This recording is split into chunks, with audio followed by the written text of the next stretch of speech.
dream that blossoms as a little girl, from the Cinderella wedding gown to the Prince Charming groom to the masquerade ball that concludes the fairy tale evening.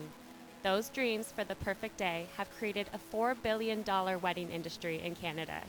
Florists, cake designers, and others in the business all have the same goal: to tickle the pricey fantasies of unwed brides. Planning a wedding today is harder than ever. Lavish receptions are emptying couples' pockets and pouring undue stress into their lives. Cindy and Todd didn't think twice about hiring a wedding planner for their nuptials. I have no idea what I'm doing, like literally no idea.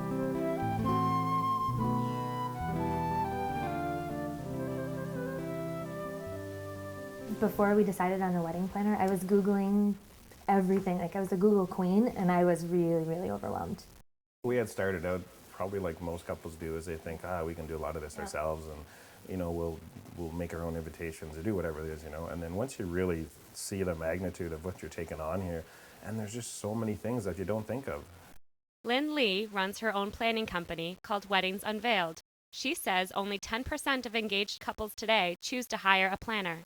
Think of my own wedding, which was 23 years ago. I mean, literally, you called your mother up and said, "Yeah, I want chicken and wine, and let's go to the local, hotel or reception hall," and that was all that was involved. There's just such an overwhelming amount of choices for couples now, and it's become such an industry that it's difficult for couples, I think, sometimes to know who to turn to, who to trust.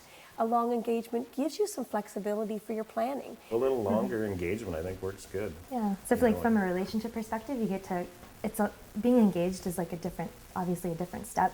So you get to live in that moment with each other and learn more about each other. But then from the wedding planning perspective, I think you get to take your time and figure out what you really want, save some money because it adds up fast. And as soon as you start planning, it just starts flying out of your account. So, Cindy and Todd decided to budget the average cost for a wedding, $25,000.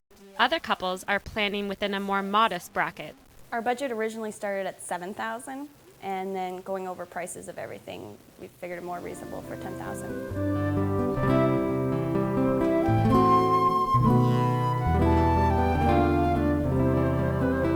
When we were looking at the halls, we were just looking at the dinner prices and the actual price for the rental of the hall. What we didn't know was they charge for insurance, there's miscellaneous charge, which is actually the cleanup charge. They charge extra if you use confetti or rice. They charge extra for tons of little things. And then if you want tablecloths, well, they do provide it, or you can get it from another provider. Everything adds up, so our $3,000 ended up coming close to $6,000. With 60% of the budget gone towards Irish Hills Golf Course, Tracy and Kenny needed cost-cutting solutions. They found Cindy Nathan, who offers a decoration service. Its slogan, beautiful within your budget. She and her husband Percy, a photographer, both agree that the extravagance of weddings has gotten out of control. We're talking about just medium, mid-level photography. You could still go from 2,000 to as much as 15,000. Yes, yeah. It's all about It's competition. my wedding was better than yours. I had the best wine, I had the best decorations, I had the best photographer, things like that. And it tends to get competitive. I mean, girls are competitive by nature. Well, this is not exactly the most comfortable outfit to stand around in. You want it? You f***ing got it. There's f***ing drama somewhere in my life. She lives on her own f***ing planet. You guys are holding up my whole wedding, okay? I mean, I'm sorry. I'm gonna get to be a bitch in a minute.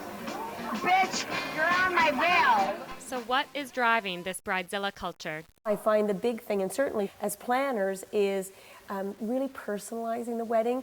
They want people to come into the wedding and see an invitation they've never seen before.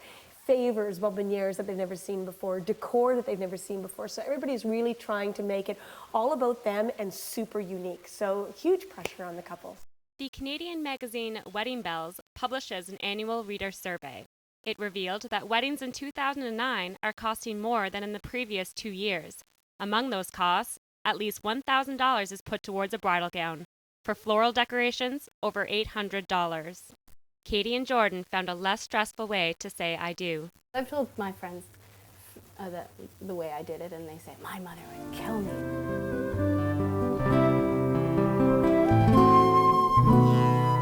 We booked the day the day we were going to get married, the same day we got our marriage license. And I think it took half an hour in total. We got married at City Hall. It was just small. We had some pictures taken and went out for dinner.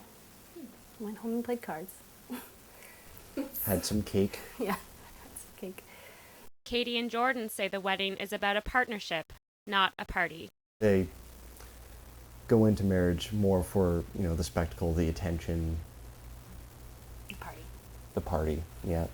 To have the gifts. biggest party of their lives and then have a few photos and a huge hangover the next morning, and there we go. No matter how big or how small,